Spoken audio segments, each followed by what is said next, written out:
परमात्मा श्री गुरुभ्यो नमः। ओम मातृश्री नमः। ओम असतो मा सद्गमय तमसो मा ज्योतिर्गमय मृत्योर्मामृतंगमय। ओम शांति शांति शांति। ब्रह्म सूत्र कक्षा 64 पहले अध्याय में ये पहले पाद में हम ये देख रहे थे कि ब्रह्मवाचक बहुत सारे शब्दों की यहाँ चर्चा है, जैसे प्राण है, आकाश है। तो पूर्व पक्ष में तो प्राण शब्द से वायु को ग्रहण करते हैं और उत्तर पक्ष में सिद्धांत पक्ष में प्राण मतलब परमात्मा का वाचक है। आकाश शब्द के विषय में भी ऐसा ही है। तो यहाँ जैसे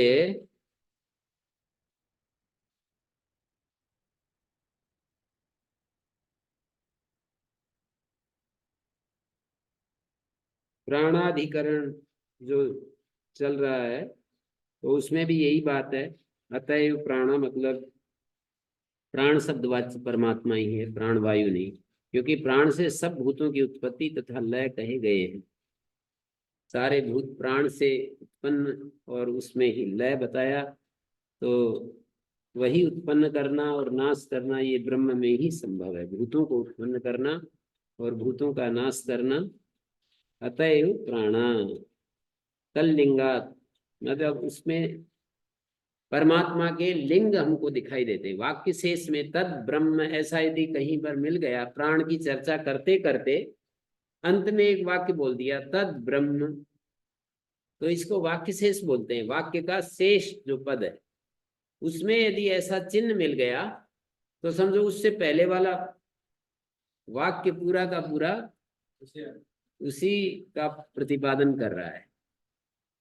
तो यहाँ पर जैसे सब भूतों की उत्पत्ति होती है तो वो जो है प्राण है। अतएव प्राणा, ये प्राणाधिकरण में ये है। सुसुप्ति में केवल इंद्रियों का ही प्राण वायु में लय होता है। सुसुप्ति में केवल इंद्रियों का प्राण वायु में, यहाँ तो सब भूतों का लय का। सुसुप्ति में इंद्रियों का लय होता है और यहाँ सब भूतों का लय बताया।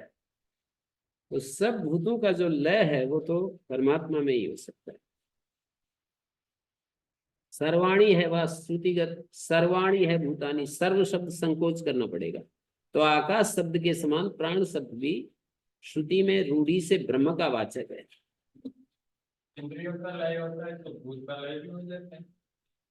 इंद्रियों का लय का मतलब ये होता है इंद्रियां दिखाई नहीं देती जब हम सो जाते हैं। सुसुप्ति में कार्य नहीं कर पाती है, यही इंद्रियों का लय है। इंद्रियां अपने देखना सुनना इन सब रूपों को खो बैठती है। तो प्राण का लय प्रलय में जो प्राण में लय बताया जाता है प्रलय काल में, तो वो जो लय है वो तो स्वरूप में लय हो जाता है। ऐसा नहीं कि ये चीजें बनी हुई हों और फिर हमारे को अनुभव ना हो, ऐसा नहीं। मतलब ये अस्तित्व में जितनी भी चीजें हैं जो दिखाई दे रही हैं हमारे को, पृथ्वी जल अग्नि वायु आकाश आदि, वो सब अदृश्य हो जाते हैं। अभी हमारी सुसुप्ति की स्थिति ऐसी होती है कि जीव की दृष्टि से वो अदृश्य होते हैं पर रहते हैं। वो बाहर पेड़ रहता है, बाहर पहाड़ नदी पर्वत रहते हैं, पर जीव को उनका आभास नहीं होता। सुसुप्ति से और प्रलय में यह अंतर है कि सुसुप्ति में तो स्वरूपतः तो बने हुए होते हैं पर उनका भान नहीं होता, पर प्रलय में तो भान तो कहाँ से होगा जब प्रलय ही हो गया। भान भी नहीं होता और स्वरूपतः भी उनका अस्तित्व नहीं रहता है। जैसे सूर्य सूर्य नहीं रहता, जल जल नहीं रहता, अग्नि अग्नि रहती, वायु वायु नहीं रहती, आकाश भी आकाश नहीं रहता। भूताकाश जो है आकाश के रूप में नहीं रहता, कुछ भी नहीं रहता, ऐसी स्थिति आ जाती है। तो लय और सुसुप्ति में क्या अंतर है, कोई पूछता है तो यही कहना पड़ेगा कि लय और सुसुप्ति में ये मोटा अंतर है। तो प्राणाधिकरण में ये हमने देखा।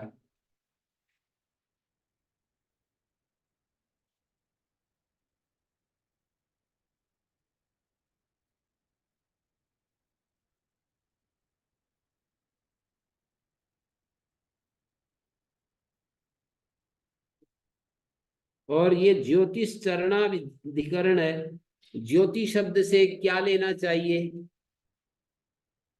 ऐसा बोलते हैं, ज्योति शब्द से क्या लेना चाहिए? तो ज्योति शब्द से भी परमात्मा ग्रहण किया जाता है, ऐसे बता दिया। प्राण शब्द का अर्थ भी परमात्मा, ज्योति शब्द का भी अर्थ परमात्मा, सूर्य आदि ज्योति नहीं। दो दो संभावनाएं है ना। पक्का यहाँ पर तो बिल्कुल स्वामी दयानंद सरस्वती ने सत्याप्रकाश के पहले समोल्लास में जो एक बात लिखी है, वो इसी पूरे इस प्रकरण को देख करके ही उन्होंने लिखा है कि जहां जहां ऐसे लिंग चिन्ह दिखाई दे, ऐसा ऐसा प्रकरण दिखाई दे, तो परमात्मा का वाचक इन्हीं शब्दों का अर्थ परमात्मा और इन्हीं शब्दों का अर्थ भौतिक पदार्थ के रूप में भी होता है। प्रकरण से पता चलता है कि कहाँ तो परमात्मा अर्थ लेना है और कहाँ भौतिक पदार्थ लेने हैं। जैसे ज्योति है, स्पष्ट ही परमात्मा का वाचक है, लौकिक पदार्थ का भी वाचक है। प्राण लौकिक पदार्थ का भी वाचक है, परमात्मा का भी वाचक है। आकाश शब्द परमात्मा का भी वाचक है, लौकिक पदार्थ का भी वाचक है। ऐसा हो रहा है यहाँ पर। ज्योति, प्राण और आकाश, तीन शब्द तो मैंने बता दिए। परमात्मा का भी वाचक, भौतिक पदार्थ का भी वाचक।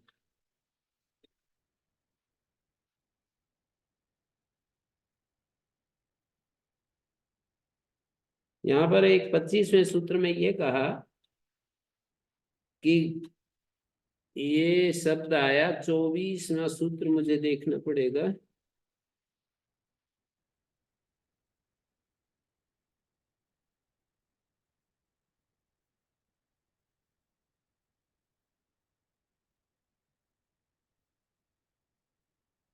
ज्योतिष शरणाभिधानात्, ज्योति शब्द से परमात्मा कहा गया है, सूर्य आदि ज्योति नहीं कही, क्योंकि उसमें पूर्व वाक्य में ब्रह्म के 3 पाद कहे हैं। यहाँ ज्योतिर्वाक्य में द्युलोक संबंध से उसी ब्रह्म की प्रत्यभिज्ञा होती है। द्युलोक के संबंध से उसी ब्रह्म का पुनः पहचान होती है ज्योतिर्वाक्य में। ज्योतिर्वाक्य में उसी ब्रह्म का अभिधान होता है। तो ज्योतिष चरणाभिधान।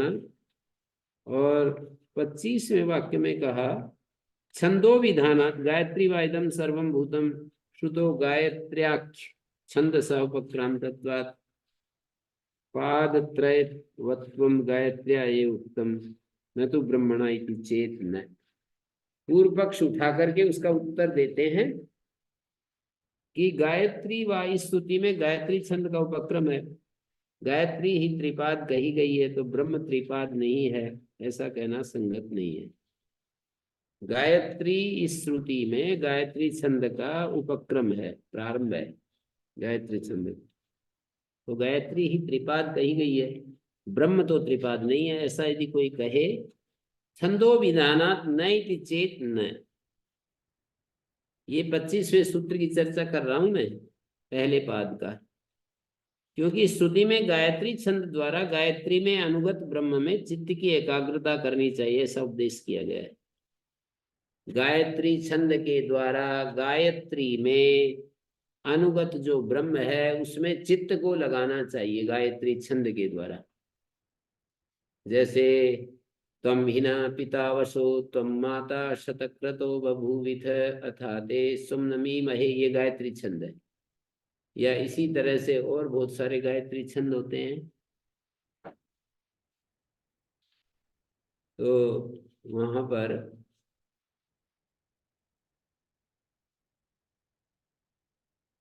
ये कहा है कि जैसे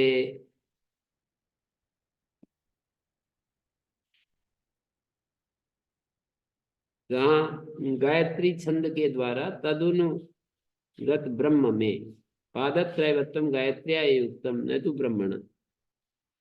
गायत्री श्रुति में गायत्री छंद का उपक्रम है, तो गायत्री ही त्रिपाद कही गई है, ब्रह्म त्रिपाद नहीं है। ब्रह्म जो है 3 पाद वाला नहीं है, ऐसा कहना संगत नहीं है। छंदो विधानात् न इति चेत न, क्योंकि श्रुति में गायत्री छंद द्वारा गायत्री में जो ब्रह्म का प्रतिपादन है, उस ब्रह्म में चित्त की एकाग्रता करनी चाहिए, ऐसा कहा है।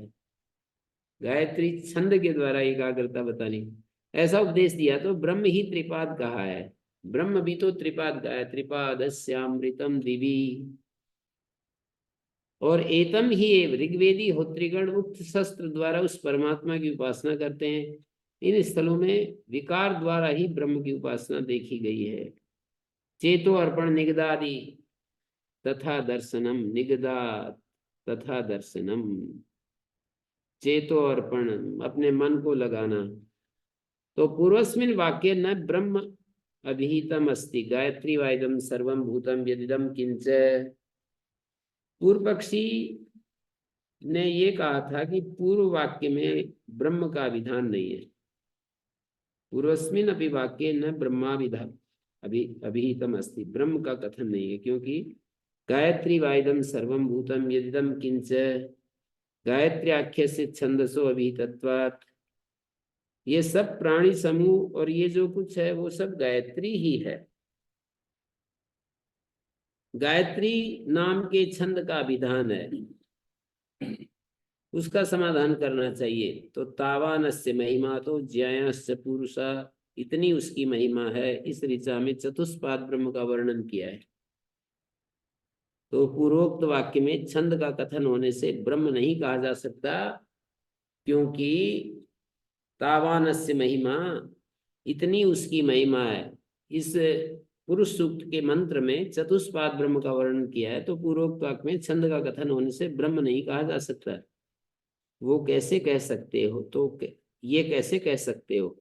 तो ये प्रमाण ठीक नहीं है पूर्व पक्षी का। गायत्री वा, ये सब गायत्री है, इस प्रकार गायत्री का उपक्रम करके उसका ही भूत, पृथ्वी, शरीर, हृदय, वाणी और प्राण के भेद से व्याख्यान किया।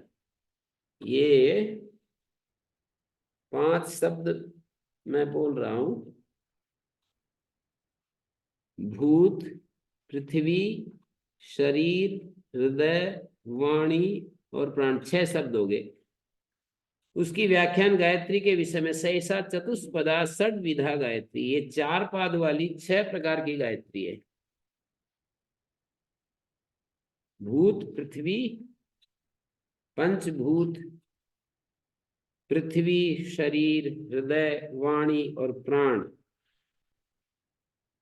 ये 4 पाद वाली 6 प्रकार की गायत्री। इस ऋचा से कहा है कि उसकी इतनी महिमा है। ये मंत्र उदाहरण रूप से दिया है। बिना किसी कारण के चतुष्पाद ब्रह्म का किस प्रकार अभिधान करेगा ये मंत्र? उसी प्रकरण में यद्वै तद ब्रह्म, श्रुति में जो ब्रह्म शब्द है वह भी छंद के ही प्रकरण में पठित होने के कारण छंद का ही वाचक है। तो ये इस मंत्र में चेतो अर्पण निगदादि भी, चेतो अर्पण मानी गायत्री नाम के छंद द्वारा उसमें अनुगत ब्रह्म में चित्त की एकाग्रता गायत्री ही है, इस ब्रह्म ब्राह्मण वाक्य से कही गई है। तो अक्षर रचना रूप गायत्री सर्वात्मक नहीं हो सकता। गायत्री वा इदम सर्वम, गायत्री सब कुछ है ऐसा नहीं हो सकता। वस्तुतः अक्षर रचना रूप जो गायत्री सर्वात्मक कैसे हो सकता है? तो गायत्री नामक विकार में अनुगत जगत का कारण जो ब्रह्म है वही सर्व शब्द से कहा है।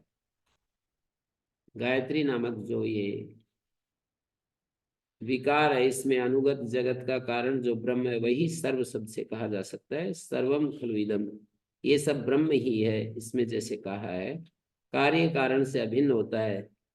तद अनन्यत्व, इस सूत्र में कहेंगे ये बात, तद अनन्यत्व आरंभण शब्दादि भी। आगे एक सूत्र आएगा, एतम ही बवृचा महति उक्थे, इस परमात्मा की ही ऋग्वेदी महान शस्त्र में उपासना करते हैं। तो ये सब जो है साक्षादेव गायत्री शब्देन ब्रह्म प्रतिपाद्यते संख्या सामान्यात्, यथा गायत्री चतुष्पदा षडक्षरी पादई तथा ब्रह्म चतुष्पाद। ये जैसे गायत्री 6 अक्षर वाली है, ऐसे ही एक पाद में 6 अक्षर होते हैं। गायत्री शब्द से ब्रह्म का प्रतिपादन है संख्या सामान्य से। गायत्री जैसे चतुष्पदा 4 पैर पाद वाली होती है, षड अक्षर माने 6 4 24। तथा अन्यत्र भी छंदो विधायी शब्दों अर्थांतरे संख्या सामान्यात् प्रयुज्यमानो दृश्यते। तेवायते पंच अन्ये 10 संता तत्कृतम सहसा विराट अन्नादि। ये सब छांदोग्य में वचन आते हैं। ब्रह्मैव वीतम न छंदो विधानम सर्वथापि अस्ति पूर्वस्मिन् वाक्ये प्रकृतम ब्रह्म। ये जो है गायत्री शब्द से छंद नहीं लिया जाना चाहिए, गायत्री शब्द से ब्रह्म का कथन करना चाहिए। मतलब गायत्री ब्रह्म का वाचक है। भूतादि पाद व्यपदेशोपत्तेश्च एवं गायत्री सूत्र में भूत पृथ्वी शरीर और हृदय ये पाद कहे हैं। ये कथन ब्रह्म में ही उत्पन्न हो सकते हैं। केवल छंदोरूप गायत्री में भूत पृथ्वी आदि पाद घट नहीं पाएंगे। तो गायत्री शब्द से गायत्री में अनुगत ब्रह्म का बोध होता है। पर ये जो प्रसंग गायत्री का प्रसंग भी ब्रह्म का वर्णन करता है, करने के लिए उल्लेख किया है। जैसे उपनिषदों में गायत्री वाइदम सर्वम ऐसा वाक्य मिलता है, तो यहाँ गायत्री सर्व कैसे हो जाए, सब कुछ गायत्री कैसे हो सकती है जो अक्षर रूप गायत्री है। तो कहेंगे कि गायत्री तो परमात्मा का वाचक है। हाँ, वहाँ तो वही प्रसंग चल रहा है। हाँ, प्रसंग के कारण से कह रहे हैं, लिंग को देख करके कह रहे हैं। तो अब मैं अगला जो यहाँ पर जो चल रहा है, दूसरा पाद शुरू हो रहा है, उसका नाम है प्रथमे पादे जन्माद्यस्यत इति आकाशादे समस्तस्य जगतो जन्मादि कारणम ब्रह्म इत्युक्तम। ये कनेक्ट कर रहे हैं पीछे से, हमको भाष्यकार कह रहे हैं जन्माद्यस्यत आकाशादे समस्तस्य जगता, जो आकाश आदि सारा जगत है, जन्मादि कारणम ब्रह्म, उसके जन्म स्थिति प्रलय का कारण ब्रह्म है, ऐसा बताया। ये जो संसार दिखाई देता है, उपनिषदों को देखने से, वेदों को देखने से हमको ये पता लगता है कि बहुत ही प्रभावशाली ढंग से इस बात का प्रतिपादन किया है कि ये सारा जो अस्तित्व है उस ब्रह्म से ही निकल करके इस रूप में आया है। ब्रह्म ही इसका मूल स्रोत है, ब्रह्म ही इसका पालन कर रहा है, ब्रह्म में ही आखिर में लय हो जाता है। अब ये तो कल्पना जैसा लगता है, किसी को सामने कहें तो ये कैसे हो गया, पर इनका तो ऐसा ही मानना है। तो तस्य समस्त जगत कारण से ब्रह्मणो व्यापित्वम नित्यत्वम सर्वज्ञत्वम सर्वशक्तित्वम सर्वात्मकत्वम इत्यम जाति का धर्मा उक्ता एक भवंती। ये सारे धर्म जो हैं ब्रह्म के बता दिए। क्या क्या? व्यापित्व माने ब्रह्म सर्वव्यापक है, एक तो ये व्यापित्व धर्म है ब्रह्म का। दूसरा नित्य है, तीसरा सर्वज्ञ है, सब कुछ जानता है, सर्वशक्तित्व है और सर्वात्मक है, सर्वरूप है, वो सब रूपों में वो फैला हुआ है। तो 1 2 3 4 5 शब्द बोले हैं यहाँ पर भाष्यकार ने। अर्थांतर प्रसिद्धानाम च केशांचित शब्दानाम, और किसी दूसरे अर्थ में जो प्रसिद्ध शब्द थे,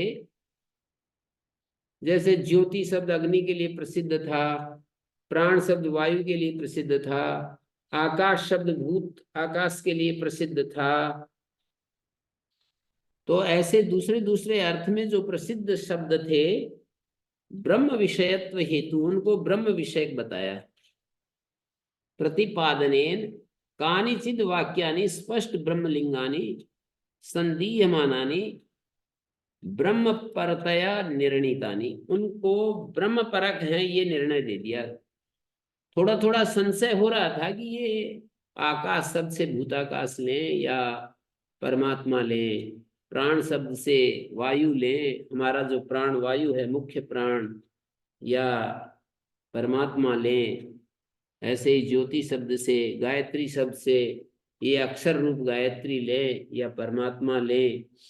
पुनरपि अन्यानि वाक्यानि अस्पष्ट ब्रह्मलिंगानि संदीहन्ते, और भी कुछ ऐसे वाक्य हैं जो अस्पष्ट ब्रह्मलिंग वाले हैं, जिनमें ब्रह्म का चिन्ह स्पष्ट हमको पता नहीं चलते, तो उसका निर्णय बादरायण जी कर रहे हैं कि भाई इस शब्द का ये अर्थ लेना है आपको। उपनिषद में ये शब्द आ रहा है, उसका ये अर्थ लेना है। किम परम ब्रह्म प्रतिपादयन्ति आवसित अर्थांतरम किंचित, किसी अर्थांतर को, किसी अलग अर्थ को बता रहे हैं या ब्रह्म को बता रहे हैं। तन निर्णयाय द्वितीय तृतीय पादौ आरभ्यते, इस बात का निर्णय करने के लिए दूसरा और तीसरा पाद आरंभ कर रहे हैं। दूसरा पाद और तीसरा पाद आरंभ कर रहे हैं, जो शब्द सामान्य रूप से उभयार्थक हैं।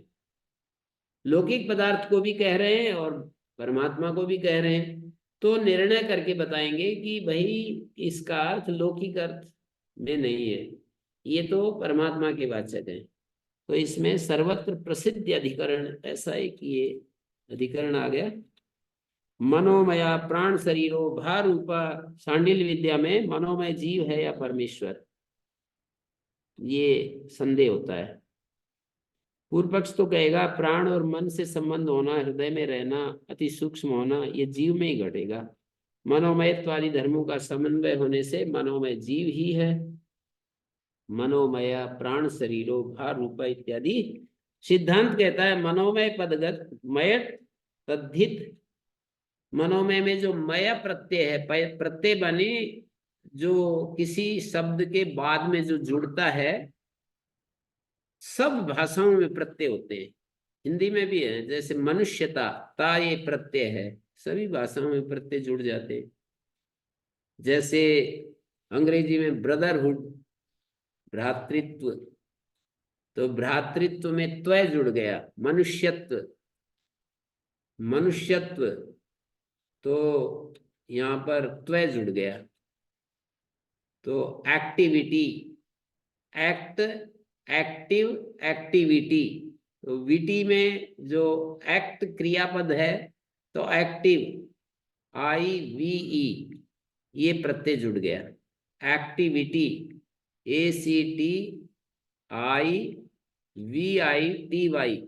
ये प्रत्यय हो गया। दो प्रत्यय हो गए, एक्टिव था, एक्टिविटी, दूसरा प्रत्यय भी जुड़ गया। तो ऐसे सब भाषाओं में प्रत्यय जुड़ते हैं। तो यहाँ जो मनोमय शब्द में मय, मन शब्द से जो मयत प्रत्यय जुड़ा है, तो उसको कह रहे हैं कि मनोमय तद्धित प्रत्यय प्राण शरीर पद का बहुब्री समास सर्वम खलु इदं ब्रह्म, इस सम वाक्य में प्रस्तुत ब्रह्म की अपेक्षा करते हैं। प्राण शरीर, प्राण है शरीर जिसका, प्राण है शरीर जिसका। ब्रह्म में प्राण और मन का संबंध उपासना के लिए कहा गया है। तो वेदांत वाक्य में उपास्य से, उपास्य रूप से प्रसिद्ध ब्रह्म का ही यहाँ ग्रहण करना चाहिए। अतः मनोमय ब्रह्म है, ये इन्होंने बताया। सर्वम खलु इदं ब्रह्म तज्जलान शांत उपासित है, सब कुछ ब्रह्म है। तज्जलान, ब्रह्म से ही संसार की उत्पत्ति होती है, स्थिति होती है, प्रलय होता है। शांत हो जाए और शांत होकर के संकल्प क्रतुम कुर्वीत है, क्रतु करे। तो शम विषय पूर्व वाक्य में जो ब्रह्म प्रस्तुत है वही मनोमय प्राण शरीरा तद्धित में और बहुब्री समास घटित पदों के विशेष्य के रूप में अभीष्ट है। समवाक्य जो है सर्वम खलु इदं ब्रह्म तज्जलान शांत इति उपासित, इस वाक्य का अर्थ होगा सारा जगत ब्रह्म से उत्पन्न होने, ब्रह्म में लीन होने और ब्रह्म से पालित होने, ब्रह्म में लीन होने और ब्रह्म में जीने के कारण ब्रह्म है सारा जगत। इसलिए सर्वस्वरूप ब्रह्म में राग द्वेष आदि विषयों का संभव न होने से उपासना काल में शांत होवे। सर्वस्वरूप ब्रह्म, जो सब रूपों में ब्रह्म ही है, कोई रूप ऐसा नहीं है ब्रह्म न हो। किसी ने मेरे पूछा वेद में अदिति शब्द आता है, इसका क्या अर्थ? और कल पूछ रहे थे राधे राधे जो बोलते हैं इसका क्या अर्थ है। कोई पूछ रहा था कि ये राधे राधे का क्या अर्थ है। तो मैंने कहा कि एक चैतन्य होता है, एक चैतन्य के अलावा नियम व्यवस्था और पेड़ पौधे, नदी नाले, पर्वत, पंचभूत, अलग अलग योनियों में शरीर, अलग अलग एक्टिविटी दिखाई देती है, क्रियाकलाप दिखाई देते हैं। चैतन्य के अलावा जो कुछ भी है उसको राधा समझ लो।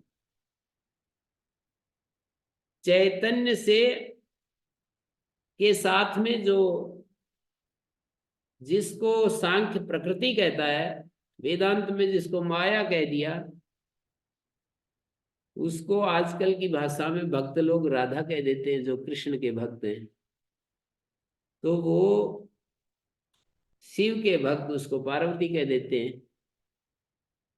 जो चैतन्य है वो शिव रूप है, और पार्वती ये जितना भी कुछ है, राम के भक्त उसको सीता माता कह देते हैं। मानी एक पुरुष विशेष हुए, ये अलग बात है, पर यहाँ भाव कुछ अलग अर्थ में प्रयोग कर रहे हैं। मानी ये जो पृथ्वी है, जल है, अग्नि है, वायु है, आकाश है, शरीर है, सब राधा, सब मातृशक्ति जो है, एक चैतन्य है जिसको पुरुष शक्ति कहते हैं, और ये मातृशक्ति है। जो भी दिखाई दे रहे हैं, जो भी दिखाई दे रहा है, अनुभव में आता है, वो सब मातृशक्ति, उसको आप राधा कह दीजिए। मतलब समझने की बात है। अब इसमें कोई वो कैसे है, ये सब तो विद्वान लोग बता सकते हैं कि ये कैसे है। मैंने एक वाक्य पढ़ा है कि दो वाक्य बोले अंग्रेजी में कि without him I exist not, without me he is unmanifest. यदि उसके वो नहीं है, वह नहीं है, तो मेरा कोई अस्तित्व नहीं। प्रकृति अपनी तरफ से बोल रही है, वह मानी परमात्मा नहीं है तो मेरा कोई अस्तित्व नहीं। Without me he is unmanifest. यदि मैं नहीं तो वो अनभिव्यक्त है, वो अनमैनिफेस्ट है, वो अप्रकट है। उसका जो प्राकट्य है वो मेरे ही द्वारा होता है।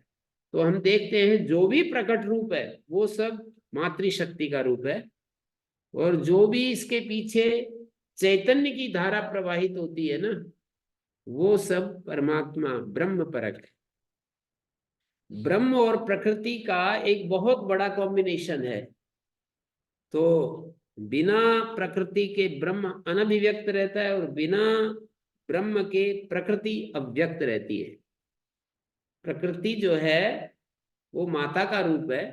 माता ब्रह्म के बिना अव्यक्त है, ब्रह्म अव्यक्त है। माता के बिना ब्रह्म अव्यक्त है। लोक में भी हम देखते हैं पुरुष और स्त्री दो का कॉम्बिनेशन होता है। पुरुष के बिना मातृशक्ति कहती है, देवियां कहती हैं कि हमारा कोई अस्तित्व नहीं है। और यदि ये अपने को प्रकट करना चाहते हैं तो हमारे सहयोग की जरूरत है। हमारे बिना ये अपना आगे संतान को जन्म देना चाहते हैं और कुछ करना चाहते हैं, इस तरह से कोई मतलब भौतिक रूप में अवतरण चाहते हैं तो हमारी जरूरत, आध्यात्मिक रूप में ऊंचा उठना चाहते हैं तो उसके लिए भी हमारी हेल्प है। हम इनको सहयोग करके इनको ऊंचा उठा सकते हैं। माने प्रत्येक महान पुरुष के पीछे एक महिला का बलिदान छिपा हुआ है, ऐसे हमने सुना है। लोग ऐसे कहते हैं कि प्रत्येक महान पुरुष जो दिखाई देते हैं, बहुत आगे बढ़े हुए दिखाई देते हैं, उनके पीछे एक एक महिला ने अपनी बलि चढ़ाई है। तो बिना पुरुष के महिला का कोई अस्तित्व नहीं, और बिना महिला के पुरुष की अभिव्यक्ति नहीं, पुरुष की पूर्णता नहीं। पुरुष में जो प्राकट्य मैनिफेस्टेशन है वो रुक जाएगा अलग अलग स्तर पर। तो ये जो है यहाँ पर ये बताना चाहते हैं जैसे अदिति की बात मैंने चलाई, तो अदिति एक मंत्र में कहा, ऋग्वेद के एक मंत्र में कहा, अदिति माता, अदिति पिता, अदिति विश्वे देवा, अदिति जातम, अदिति जनित्वम। अदिति, ये जो कुछ पैदा हुआ है वो अदिति है, जो कुछ आगे पैदा होगा वो अदिति है। और यहाँ पर माँ भी अदिति है, पिता भी अदिति है, पुत्र भी अदिति है। और ये सब दृश्यमान जो भी जगत है सब अदिति ही है, ऐसे बतला दिया।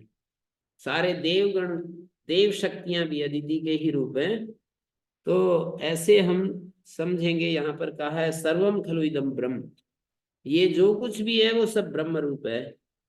सारा जगत ब्रह्म से उत्पन्न हुआ, ब्रह्म में लीन हुआ, ब्रह्म में जीने के कारण ब्रह्म है। इसलिए सर्वस्वरूप ब्रह्म में राग द्वेष आदि विषयों से, विषयों का संभव न होने से ये सर्वरूप है ब्रह्म। इसमें राग द्वेष का संभव नहीं है। जो उपासना में शांत होवे, शांता इति उपासित, तो इसमें ब्रह्म का चर्चा है। विशेष रूप से अन्वय होने से मनोमय वाक्य भी ब्रह्म परक ही होगा। सर्वत्र प्रसिद्धोपदेशात्, सर्वेषु वेदांतेषु प्रसिद्धोपदेशात्, प्रसिद्ध से जगत कारण से ब्रह्मणा एव सर्वम खलु इदम इत्यादि वाक्य से उपक्रांत से मनोमय, इस वाक्य में उपास्यत्वेन उपदेशात् मनोमय ब्रह्म एव न जीवा। सब वेदांतों में प्रसिद्ध तथा सर्वम खलु इदम इत्यादि वाक्य में उपक्रांत जगत कारण ब्रह्म कहा है। ये सर्वम खलु इदम ब्रह्म, ये इस वाक्य में जगत का कारण ब्रह्म बताया। मनोमय वाक्य में उपदेश है, मनो में ब्रह्म ही है, मनो में जीव नहीं हो सकता। सर्वत्र प्रसिद्धोपदेशात्, सभी वेदांत वाक्यों में, सर्वत्र का मतलब सभी वेदांत वाक्यों में प्रसिद्ध का उपदेश होने से इदम आरभ्यते सर्वम खलु इदम ब्रह्म तज्जलानिति शांता उपासित अथ खलु क्रतुमया पुरुषो यथा क्रतुरस्मिन् लोके पुरुषो भवति तथा इता प्रेत्य भवति स क्रतुम कुर्वीत मनोमया प्राण शरीरो भारूपा इत्यादि मंत्र है। तो ब्रह्म से उत्पन्न हुआ, उसमें लीन होता है और उसमें चेष्टा करता है। इस कारण शांत होकर उस ब्रह्म की उपासना करनी चाहिए। इति शांत उपासित है, शांत होकर मानी राग द्वेष से रहित होकर के उपासना प्रारंभ करे। शांत उपासित, शांत का मतलब है राग द्वेष मुक्त होकर के उपासना करे। जीव संकल्प में अथ खलु क्रतुमया पुरुषा, जीव जो है संकल्प में, पुरुष इस लोक में जैसे संकल्प वाला होता है, यथा क्रतुरस्मिन् लोके भवति, इस लोक में जैसे संकल्प वाला होता है, इस लोक से मरकर वैसा ही हो जाता है। तथा इता प्रेत्य भवति स क्रतुम कुर्वीत, इसलिए पुरुष को मनोमय प्राण शरीर और चैतन्य स्वरूप का ध्यान करना चाहिए, उसको क्रतु करना चाहिए। क्रतुम कुर्वीत, मनोमया प्राण शरीरा भार रूप चैतन्य स्वरूप का ध्यान करना चाहिए। हमें मनोमय, हमारे मन प्राण शरीर है जिसका, मनोमय भार रूप चैतन्य स्वरूप, तो उसका ध्यान करना चाहिए। तत्र संशय किम ही मनोमयत्वादि धर्मई शारीर आत्मा उपास्यत्वेन उपदिश्यते, जो हमारे शरीर में रहने वाला जीव है उसकी उपासना करनी चाहिए, ऐसा कह रहे हैं। और अवसित परम ब्रह्म या मनोमय प्राण शरीरा भार रूपा परम ब्रह्म को बता रहे हैं। किन तावत प्राप्तम, तो क्या इसका अर्थ लेना चाहिए। शारीर इति कुतः है, पूर्व पक्ष में उत्तर दिया कि शारीर आत्मा ही है। कैसे, तस्य ही कार्य करणाधिपते प्रसिद्धो मन आदि संबंधो न परस्य ब्रह्मण अप्राणो अमना शुभ्र इत्यादि श्रुति। तो कह रहे पर ब्रह्म का मन आदि से संबंध है ही नहीं, प्रसिद्ध ही नहीं है, जानते ही नहीं कोई भी। और यहाँ तो मन के साथ, प्राण के साथ संबंध बताया जा रहा है। कार्य करना अधिपते, शरीर और इंद्रियों का जो मालिक है, शारीर आत्मा का मन आदि के संबंध प्रसिद्ध है। तस्य ही कार्य करणाधिपते प्रसिद्धो मन आदि भी संबंधो, मन आदि के साथ संबंध प्रसिद्ध है। न परस्य पर ब्रह्मण, अप्राणो मना शुद्ध इत्यादि श्रुतिभ्या, वहां पर कहा है कि प्राण से रहित है, मन से रहित है, वो बिल्कुल शुद्ध है, ऐसा कहा। उसका मन आदि के साथ संबंध का निषेध किया है। परंतु ननु सर्वम खलु इदम ब्रह्म इति स्व शब्देन ब्रह्म उपात्तम, कहते हैं सर्वम खलु इदम ब्रह्म, ये जो वाक्य जहां से आरंभ हुआ ये प्रकरण, वहां पर सर्वम खलु इदम ब्रह्म स्व शब्देन ब्रह्म उपात्तम, अपने ही स्व शब्द से, माने ब्रह्म शब्द से ही ब्रह्म का ग्रहण हो गया ना। स्व शब्देन ब्रह्म शब्द के द्वारा ही ब्रह्म का निर्देश हो गया। कथम ही शारीर आत्मा उपास्यत्वेन आशंक्यते, तो आप शारीर आत्मा की आशंका कैसे कर रहे हो कि जीव उपास्य है, ऐसी आशंका कैसे कर रहे हो। नैष दोषा नेदम वाक्यम ब्रह्म उपासना विधि परम, ये वाक्य ब्रह्म की उपासना विधि परक नहीं है, किंतरी सम विधि परम, ये वाक्य ब्रह्मोपासना विधि परक नहीं है, सम सम विधि परक है ये वाक्य। यत् कारणम सर्वम खलु इदम ब्रह्म तज्जलान इति शांत उपासित इत्याह, ये वाक्य जो है शांत उपासित है, ब्रह्म की उपासना की बात नहीं कर रहे हैं। वेदम वाक्यम ब्रह्म उपासना विधि परम, ब्रह्म उपासना की विधि नहीं कही गई है यहाँ, सम विधि परम, शांत होने की बात कही गई है। यत् कारणम सर्वम खलु इदम ब्रह्म तज्जलान इति शांत उपासित, जो कारण है सबका, सर्वम खलु इदम ब्रह्म, उत्पत्ति स्थिति प्रलय, इसमें जो वही सबको धारण कर रहा है, जगत उससे उत्पन्न होता है, उसमें लीन होता है, उसमें चेष्टा करता है, इस कारण उस ब्रह्म का उपासक शांत होवे, ऐसा ये एक मंत्र कह रहा है। ब्रह्म का जो उपासक है वो शांत हो जाए। तज्जलान इति शांतः उपासित, तात्पर्य है कि सारा प्रपंच ब्रह्म है, क्योंकि उससे उत्पन्न होता है, उसी में लीन होता है और उसमें ही चेष्टा करता है, तीन बातें उसी ब्रह्म में होती हैं, सब एकात्मक ब्रह्म स्वरूप है, ये सारा का सारा ब्रह्म स्वरूप है। सर्वस्य एकात्म से सर्वस्य एकात्मत्वे रागादय संभवंती, तो क्या तस्मात् सर्वमिदम विकार जातम ब्रह्म, ये सारा जो दिखाई देता है, परिणाम को प्राप्त हुआ हुआ हमें जो हमारे अनुभव में आता है, वो सारा ब्रह्म ही है। तज्जत्वात्, उससे पैदा होने के कारण, तल्लत्वात्, और उसमें लीन होने के कारण, तद अनत्वात्, और उसी से अनुप्राणित होने के कारण, न तो सर्वस्य एकात्मत्वे रागादय संभवंती, सारा प्रपंच ब्रह्म ही है, उससे उत्पन्न होता है, उसमें लीन होता है, उसमें चेष्टा करता है, सब एकात्मक जब ब्रह्म स्वरूप है तो राग आदि तो संभव ही नहीं, तो ब्रह्म उपासक इस प्रकार शांत उपासित है। सब कुछ एक ब्रह्म स्वरूप हो जाए और हमारी बुद्धि वैसी बन जाए, तो राग द्वेष कैसे होगा, किस में होगा। राग द्वेष तो द्वैत में होते हैं, मेरे को ये अच्छा लगता है, ये अच्छा नहीं लगता है। जब विविधता चीजों की होती है तो उसमें से कुछ मेरे को अच्छी लगेंगी, कुछ नहीं लगेंगी, कुछ को मैं पसंद करूंगा, कुछ को नापसंद करूंगा। तो ऐसा तो विविधता में हो सकता है, जब एक ही है तो इसमें कौन किसको पसंद करे, कौन किसको वो करे कि ये अच्छा है, ये अच्छा नहीं है, एक ही होने पर कैसे होगा। तो सब ब्रह्म रूप है, जब हमने ऐसा माना, ऐसा अनुभव किया, कर लिया, तो उसमें तो फिर कोई बचे ही नहीं है ना। एकत्व ब्रह्म के अलावा कुछ दिखे ही नहीं, तो मैं किससे राग करूं। जो शत्रु मित्र ये सब संज्ञाएं ही खत्म कर दी, ये मेरा हितैषी है, ये मेरा मतलब नुकसान करने वाला है, ये तो बहुत ही मेरे को सुख दे सकता है, बहुत मेरे काम में आ सकता है, यह व्यक्ति मेरे काम में नहीं आने वाला है, ये तो बहुत ही विचित्र है। ये सारा जो हम देखते हैं ना, ये कैसे हो पाएगा जब एक ही होगा। तो इसलिए कह रहे हैं सर्वस्य एकात्मत्वे रागादय न संभवंती, तस्मात् शांता उपासित, इसलिए शांत हो जाए, उपासना की तैयारी करने के लिए, उपासना में बैठने के लिए शांत हो जाए। सब एकात्मक ब्रह्म स्वरूप है, तो राग आदि संभव ही नहीं है। तो मानो ब्रह्म उपासक शांत हो जाए, शांत उपासित है। और सम विधि का प्रतिपादक होने के कारण ये वाक्य ब्रह्म की उपासना का विधान नहीं कर सकता। ये वाक्य तो सम विधि कर रहा है। सम विधि का मतलब शांति का विधान कर रहा है। संविधि परत्वे सति अनेन वाक्येन ब्रह्मोपासनम नियंतुम शक्यते।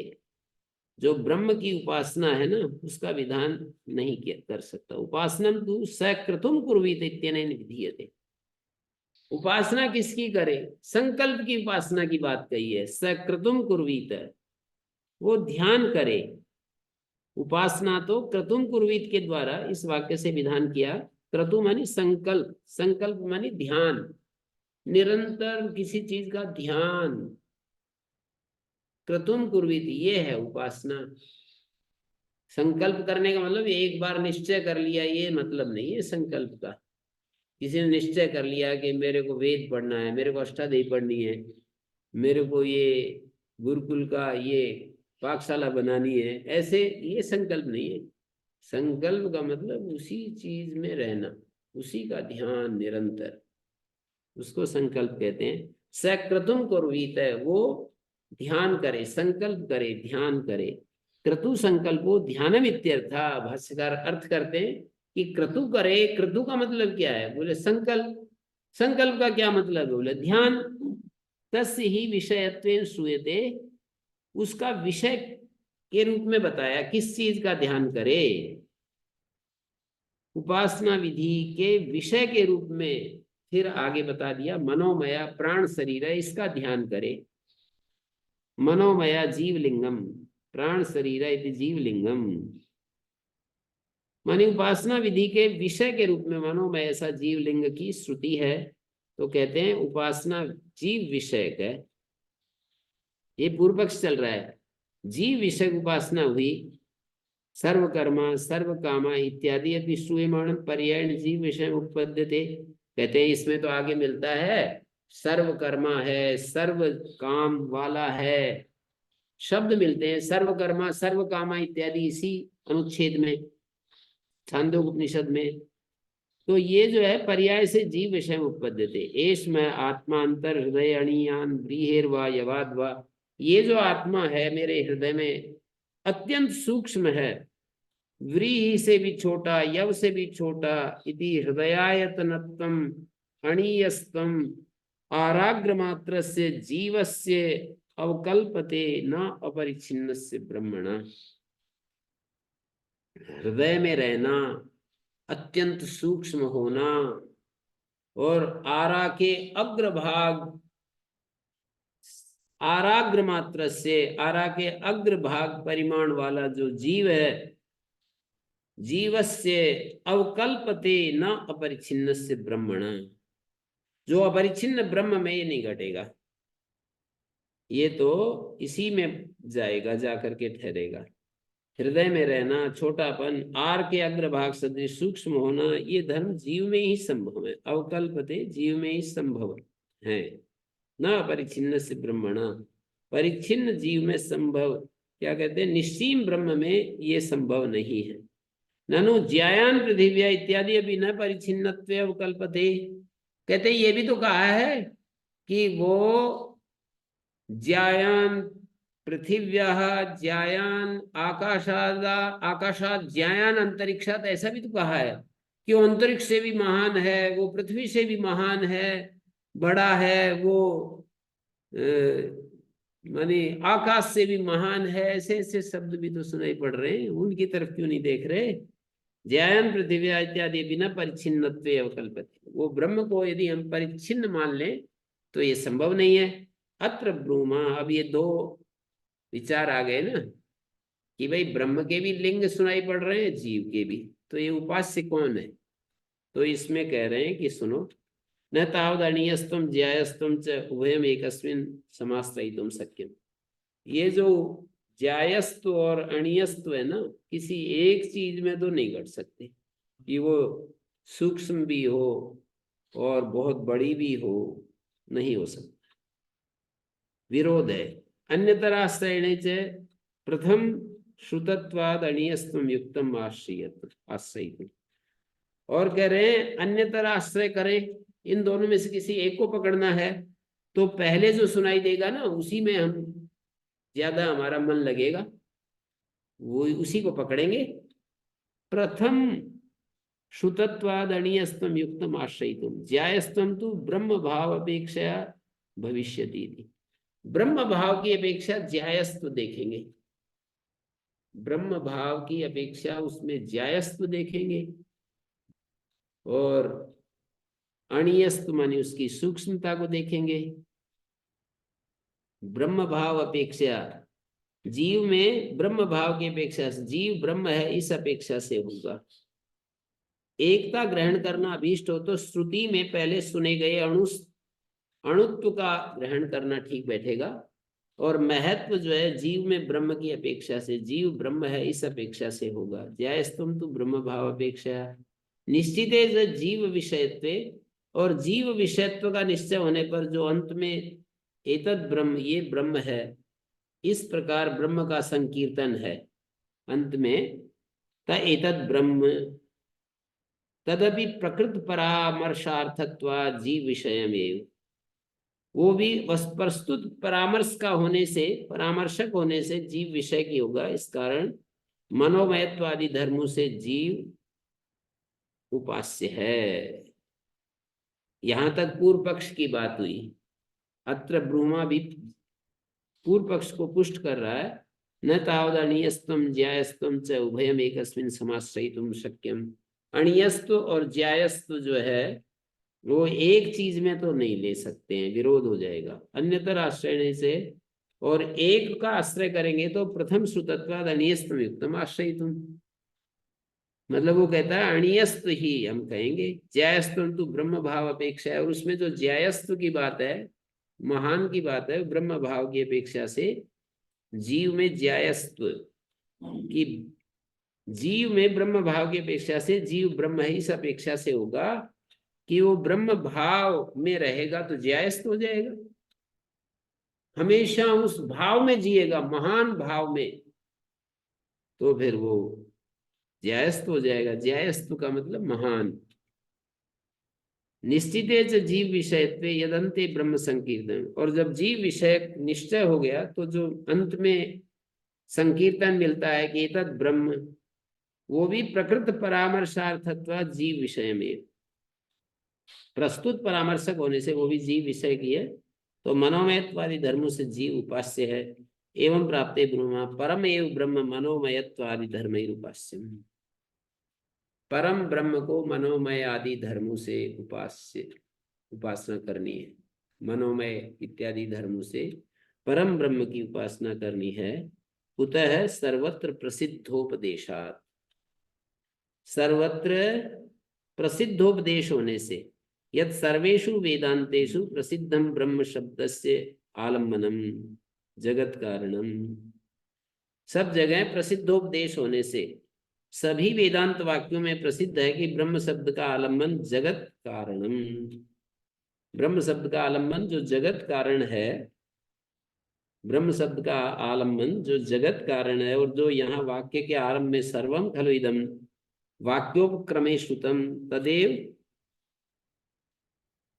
तदेव मनोमयत्वादि धर्मैर विशिष्टम उपदिश्यते इति उक्तम, मनोमयत्वादि धर्मों से विशिष्ट उसी ब्रह्म का श्रुति में उपदेश है। एवं च सति प्रकृत हान अप्रकृत प्रक्रिये न भविष्यता, ऐसा मानने पर प्रकृति की हानि और अप्रकृत की प्रक्रिया नहीं होगी।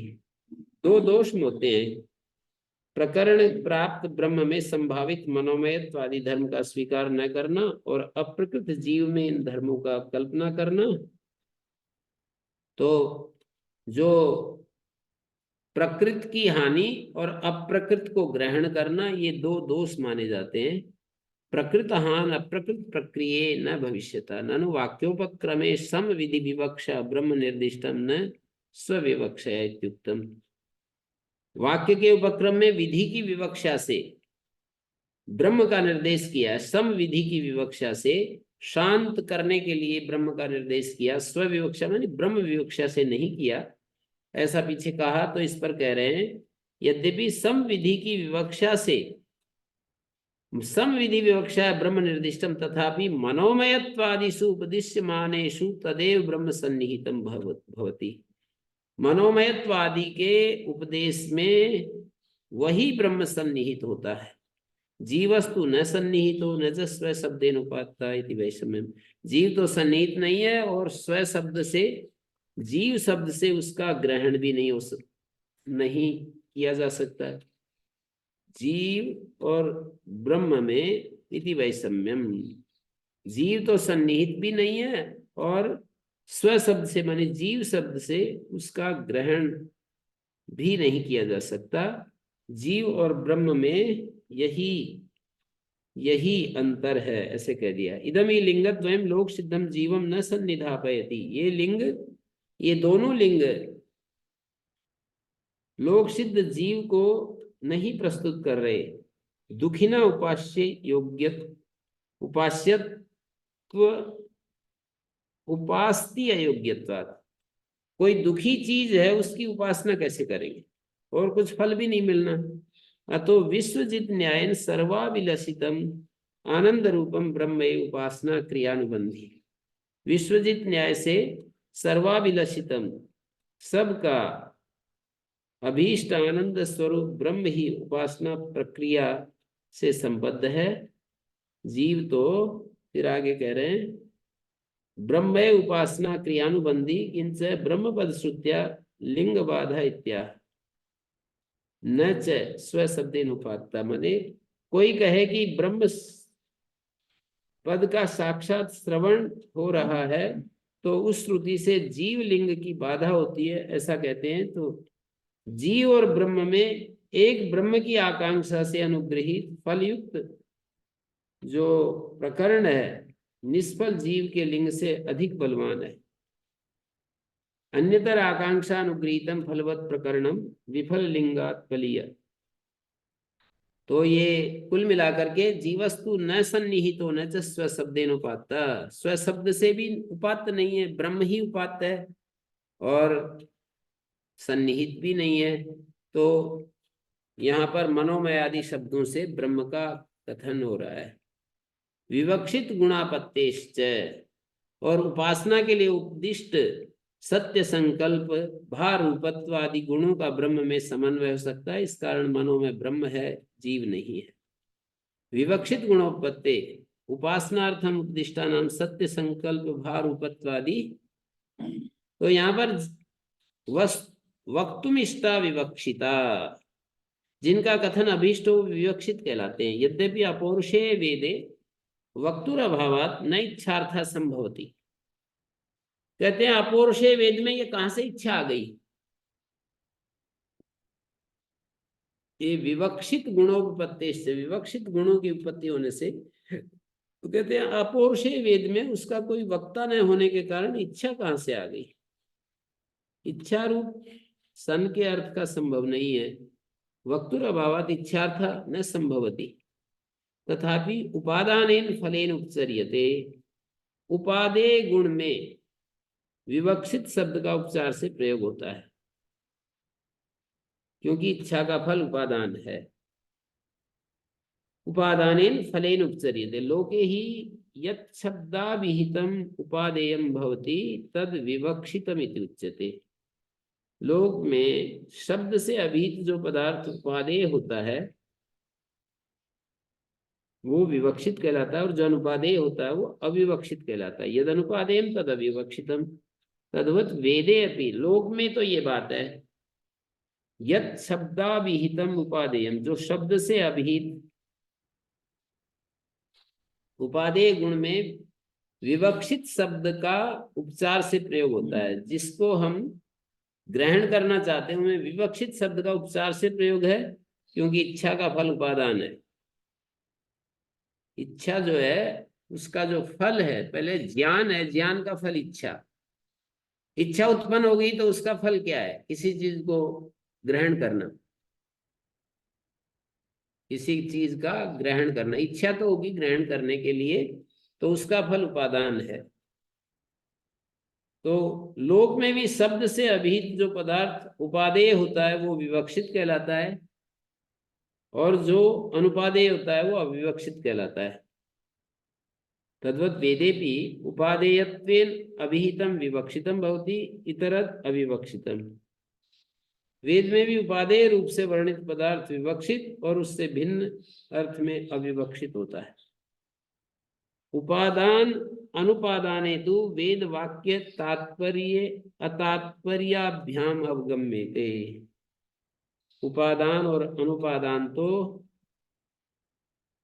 पादाने उपादान अनुपादाने तो उपादान अनुपादान तो वेद वाक्य के तात्पर्य और अतात्पर्य से समझे जाते। वेद वाक्य तात्पर्य तात्पर्याभ्याम अवगम्यते तदी ये विवक्षिता गुणा उपासनायाम उपादेयत्वेन उपदिष्टा।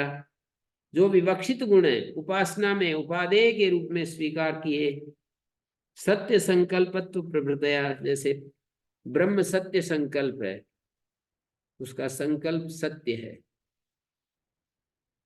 तो सत्य संकल्प प्रभृतयाते परस्मिन् ब्रह्मणि उत्पद्यन्ते। सत्य संकल्पत्वं ही सृष्टि स्थिति संहारेषु अप्रतिबद्ध शक्तित्वात् परमात्मना एव अवकल्पते। सत्य संकल्पत्व जो है सृष्टि स्थिति संहारेषु अप्रतिबद्ध शक्तित्वात्, सृष्टि की स्थिति संहार और इसको उत्पन्न करना, इसमें उसका संकल्प अप्रतिबद्ध है, बिना रोक टोक के चलता है। परमात्मा ही का ये सब काम संभव है। परमात्म गुणत्वेन च ये आत्मा अपहत पापमा इत्यत्र सत्य काम संकल्प सत्य संकल्प इति श्रुतम। परमात्मा के गुण के रूप में जो आत्मा अपहत पापमा है, सत्य काम है, सत्य संकल्प है, आकाश आत्मा इत्यादि ना आकाशवद आत्मा अस्तित्यर्थ। आकाश आत्मा का मतलब है वो ब्रह्म जो है आकाश की तरह उसका स्वरूप है, व्यापक। आकाशवद आत्मा से सर्वगतत्वादि धर्मई संभवती आकाशेन साम्यम ब्रह्मणा। सब गत सब जगह जैसे आकाश है ऐसे ब्रह्म भी सर्वत्र है। ज्यायान पृथ्वी इत्यादि ना चाहिए तदेव दर्शयति। पृथ्वी से भी बड़ा, अंतरिक्ष से भी बड़ा, द्युलोक से भी बड़ा, ऐसा जो कहते हैं ये भी इसी बात को पुष्ट करता है। यदापि आकाश आत्मा यस इति व्याख्यायते, जब हम आकाश आत्मा का ये व्याख्यान करते हैं कि आकाश स्वरूप है जिसका, तदापि संभवती सर्व जगत कारण से सर्वात्म ब्रह्मणा आकाशात्मत्वम। तो भी सर्व जगत कारण जो सर्वात्मा ब्रह्म है उसका आकाशात्मत्व जो है संभव है। अतएव सर्वकर्मा इत्यादि एवं यह उपास्यतया विवक्षिता गुणा ब्रह्मणि उपपद्यन्ते। इस प्रकार यहाँ उपास्यता के रूप में विवक्षित गुण ब्रह्म में ही उत्पन्न होंगे। यत्तु उक्तम मनोमया प्राण शरीरा भारूप जीवलिंगम न तद ब्रह्मणि उत्पद्यते। ये जो मनोमय प्राण है, शरीर जिसका जीव का लिंग है, ब्रह्म में युक्त नहीं है, ऐसा जो कह रहे थे पूर्व पक्षी, तदपि ब्रह्मणि उपपद्यते इति ब्रूमा। वो भी ब्रह्म में उपपन्न हो सकता है। सर्वात्मत्वादि ब्रह्मणो जीव संबंधीनी मनोमयत्वादीनी ब्रह्म संबंधीनी भवंती। क्योंकि जीवलिंग भी ब्रह्म में युक्त है। क्यों? ब्रह्म सबकी आत्मा स्वरूप है। सर्वात्मत्वादि ब्रह्मण, जी ब्रह्म जो है सबकी आत्मा है, सबका स्वरूप ही है। जीव संबंधी मनोमयत्वादीनी, अतः जीव संबंधी जो मनोमयत्वादी धर्म है उसके संबंधी हो जाएंगे, क्योंकि सबका स्वरूप ही है। तो जीव या जो मनोमयत्व रूप है वो ब्रह्म का भी हो गया, ब्रह्म संबंधी। तथा से ब्रह्म विषय श्रुति स्मृति त्वम स्त्री त्वम पुमान असी। ब्रह्म के विषय में कहे तुम ही स्त्री हो, तुम पुमान हो, तुम कुमार हो अथवा कुमारी, तुम जीर्णो दंडेन वंचसी, तुम बूढ़े होकर के डंडे के सहारे चलते हो, तुम जातो भवसी विश्वतो मुखा, तुम चारों तरफ प्रकट हो रहे हो, तुम जो है तुम उत्पन्न हुए बालक भी तुम ही हो, तुम सर्वतोमुख हो। सर्वतः पाणिपादम तत् सर्वतो अक्षी शिरोमुखम। सब दिशाओं में उसके नेत्र सिर और मुख हैं, सब दिशाओं में उसके कान हैं, लोक में सबका आवरण करके वही रह रहा है। वही रह रहा। सर्वथा श्रुतिमत लोके सर्वम आवृत्य प्राणो मना शुभ्र इति श्रुति शुद्ध ब्रह्म विषया। जैसे कहते हैं कि वो अप्राण है, वो अमन है, वो शुद्ध है। इदम तु मनोमय प्राण शरीरा सगुण ब्रह्म विषय इति विशेषा। कहीं कहीं वेदों में ब्रह्म का सगुण रूप से वर्णन है, कहीं कहीं निर्गुण रूप से। मानी शुद्ध ब्रह्म के रूप में कहेंगे तो उसको बोलेंगे अप्राण, अमन, शुभ्र। और शुद्ध सगुण ब्रह्म के रूप में कहेंगे तब ये मनोमया प्राण शरीरा भार रूपा इत्यादि वर्णन होगा। है तो ब्रह्म, तो सगुण ब्रह्म से इतना भेद है। तो इससे सिद्ध होता है कि विवक्षित गुणों की उपपत्ति से परब्रह्म ही यहाँ उपास्य रूप से। विवक्षित जो गुण है माने जिन इष्ट गुणों की उपपत्ति हो रही है उससे ब्रह्म को कह रहे हैं। ये विवक्षित गुण है कि हम ब्रह्म को मनोमय में अपने मन में ओतप्रोत देखें, आकाश की तरह उसको व्यापक देखें और ज्योति स्वरूप भार रूप में उसको देखें। ऐसे विवक्षित गुणों से उसको देखें। तो इन्हीं शब्दों के साथ ओम शांति शांति शांति। नमस्ते आचार्य जी। ओम नमो नमः। प्रणाम गुरु जी। प्रणाम गुरु जी। प्रणाम ओ बंगुल प्रणाम गुरुदेव। प्रणाम। प्रणाम। जी गुरु जी। ओम प्रणाम भगवान।